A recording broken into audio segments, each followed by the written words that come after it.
have a tutorial how to thread up a normal, well, a domestic bother machine. If you've never used a machine before, it's very important that you look at how it's thread, else it will not sew. So I'm just going to go through the procedures on sewing, on making machine sew. So what we're going to do, we're going to take the bobbin thread, which is in the spool, which goes at the bottom of the machine tension here. But we need some cotton on this bobbin thread. So what we're going to do, we're going to wind some thread, I should say, onto the bobbin, which just wrap a bit of thread around the bobbin to make it secure. Then we clip it to secure the bobbin, and then it's done. I can get the sit down to do this. So we're going to literally wind some of your thread onto the bobbin, the colour what's required. So basically, yeah, we've got that plugged in. So the thread's winding on. Sorry. Yeah, thread's winding on the bobbin.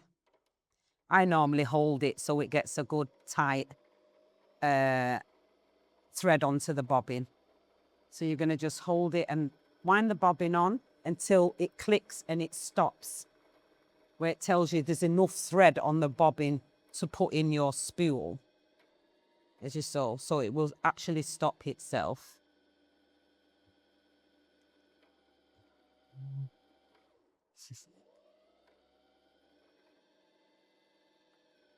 I think that's it. I think this one doesn't stop.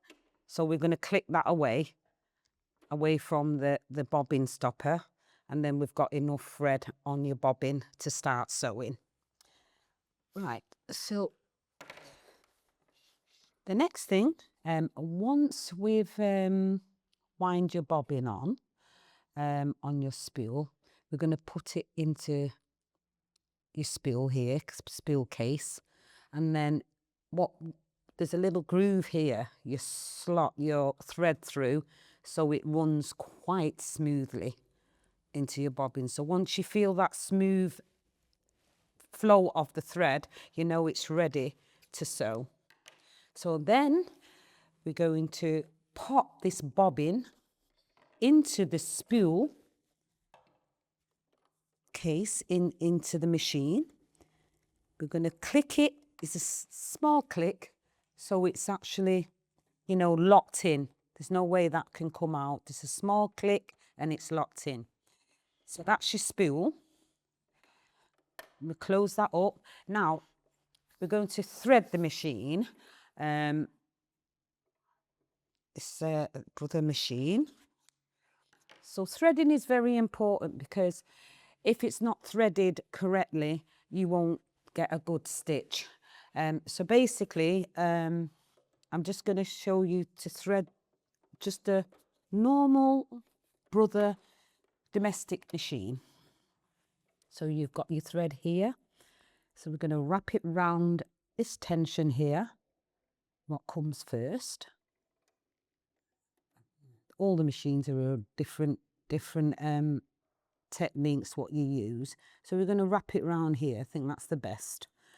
And then it actually, you bring it down, I think so, down into this groove here, and it shows you the number required. So you've got 4 here, and then you've got 1 here.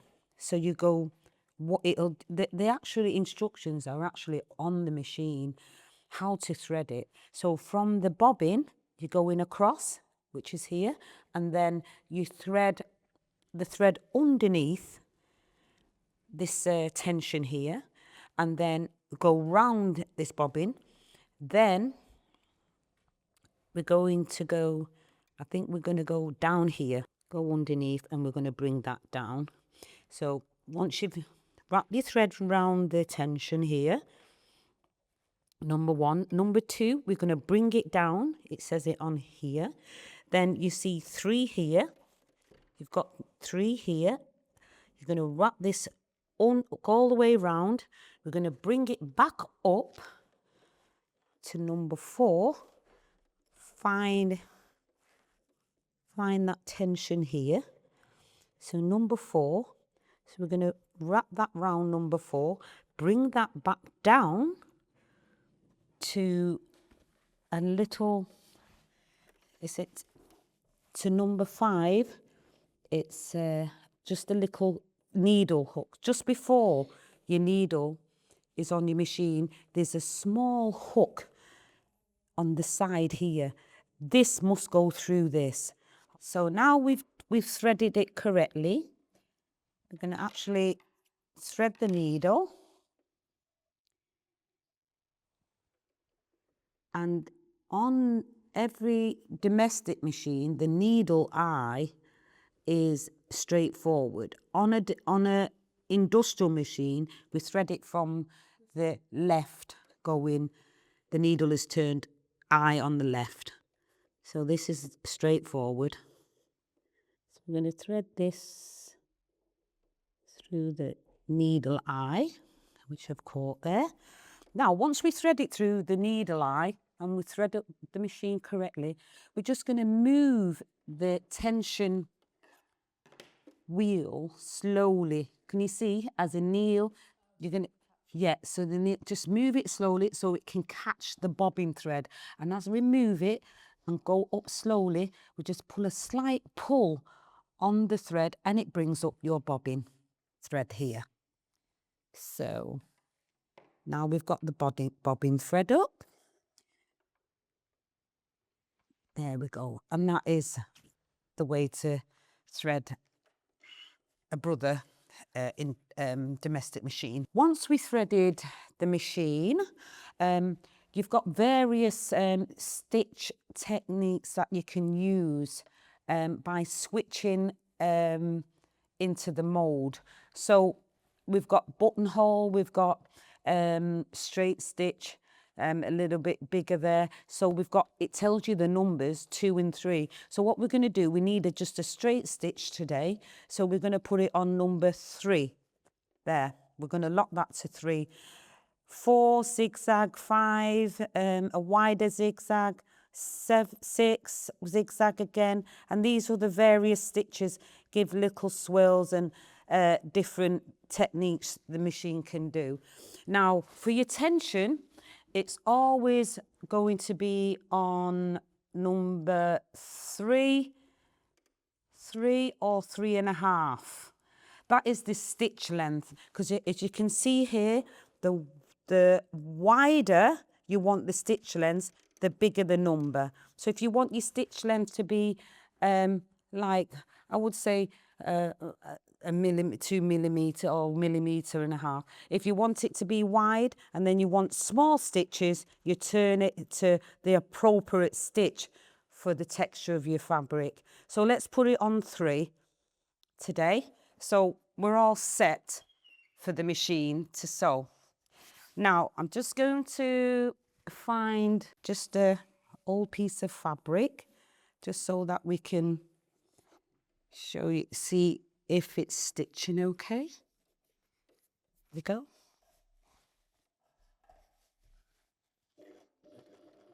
So we've got it a straight stitch. There we go.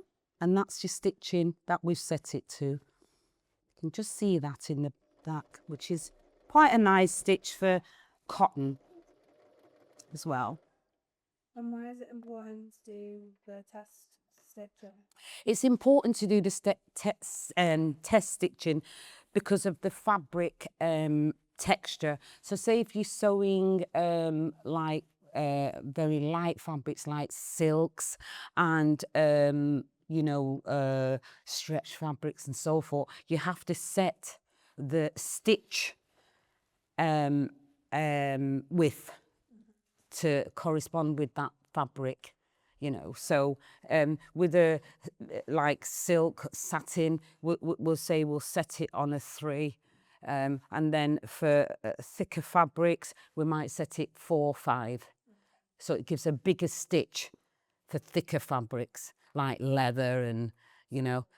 so it holds. As Sydney has put a skirt together, I'm just going to show you a seam allowance where we're going to stitch the previous skirt, what my colleague Sydney cut out and did the pattern work too. So what we're going to do, we're just going to stitch the seam allowance. Now for a seam allowance, on every garment you need, I'll just get this tape measure. For a seam allowance, we only need seam allowance of 1/2 inch. So that is 1/2 inch seam allowance. So the seam allowance is going to start 1/2 inch in, and this is where you're going to sew, which is here. So 1/2 inch seam allowance on every garment. That's 1 inch, and we'd also need 1/2 inch seam allowance. Okay? So now we're going to actually sew a seam allowance, and it's set. This is cotton, so I'm going to set it to a slight smaller stitch, which is 2.5. Let's see how this goes. So there we're stitching a seam allowance.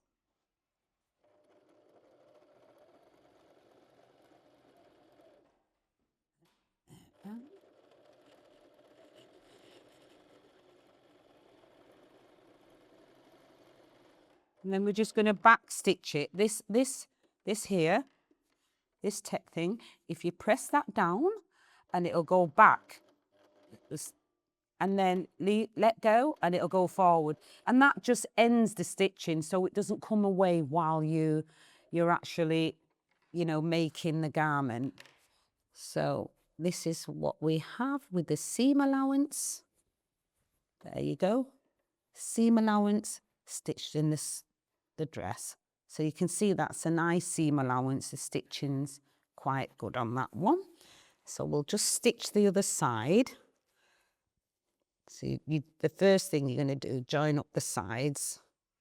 We're going to stitch the other side together.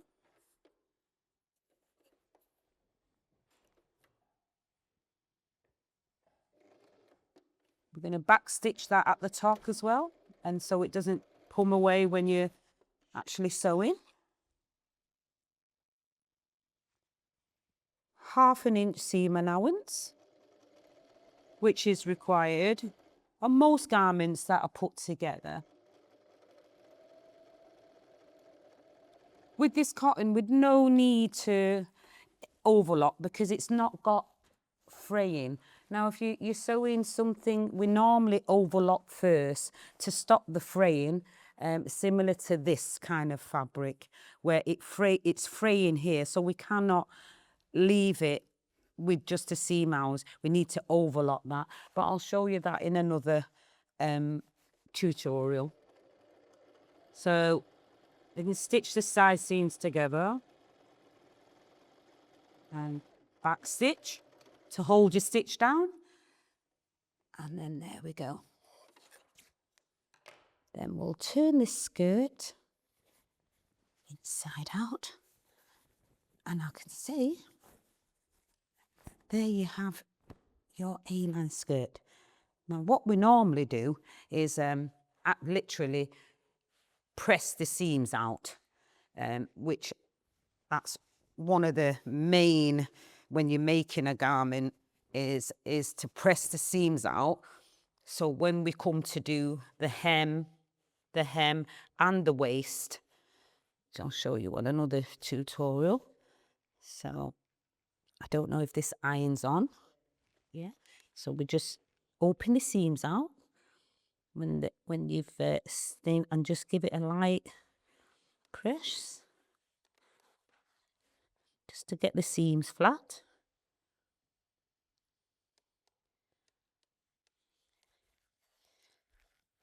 There we go. And we do the other side as well.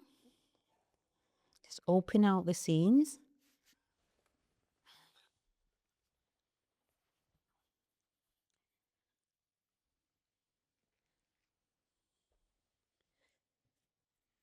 There we go.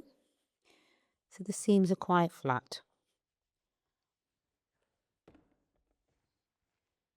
Then we've got a lovely seam, and this where the skirt will fall nicely. A-line. There we go. And there we have a stitch side seam, seam allowance, A-line skirt.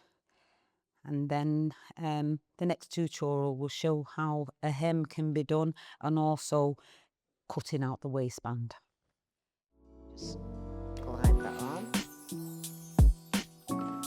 A nice stiffness to the fabric.